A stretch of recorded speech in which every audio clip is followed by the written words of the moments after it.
Hello students, this is Sarita Pawar. Welcome to my channel Get the Math. In this video we are going to see the marks distribution according to the board sample paper. So this is ICSE 10 chapter wise marks distribution in the board sample question paper. Okay. So your time of the exam will be 1.5 hours. Time period will be 1.5 hours and total marks of the examination will be 40 marks. So how the marks are distributed, you will have section A, section B and section C. All the questions are compulsory. In section A you will have 16 questions each of 1 mark. So total marks of section A is 16. In section B you will have 6 questions of 2 marks each. So section B will be of 12 marks. In section C you will have 4 questions of 3 marks each. Therefore section C will be of 12 marks.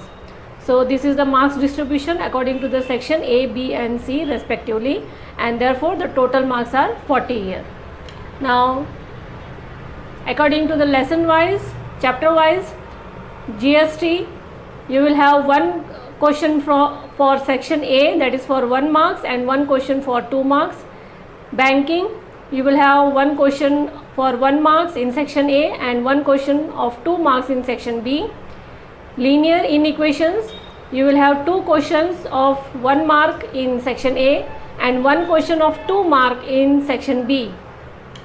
Then comes quadratic equation, you will have 2 questions of 1 mark each in section A and you will have 1 question of 3 mark in section C.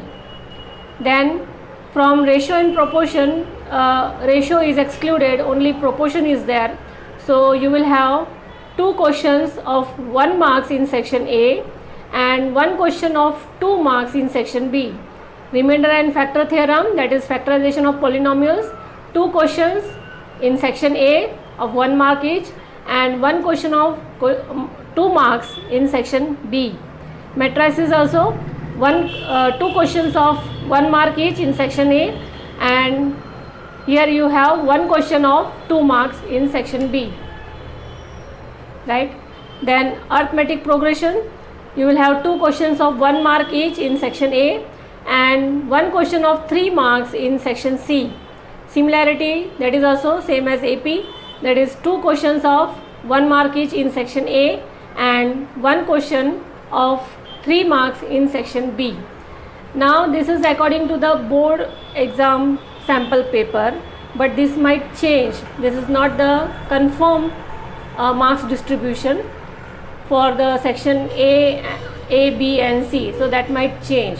Okay, so according to the board sample paper you will have GST for 3 marks, banking for 3 marks, linear inequation for 4 marks, quadratic equation for 5 marks, proportion for 4 marks, remainder and factor theorem for 4 marks, matrices for 4 marks, AP is for 5 marks and similarity is for 5 marks.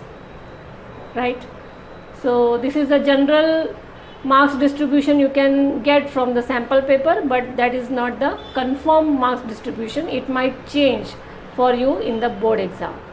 So that's all for now for this video.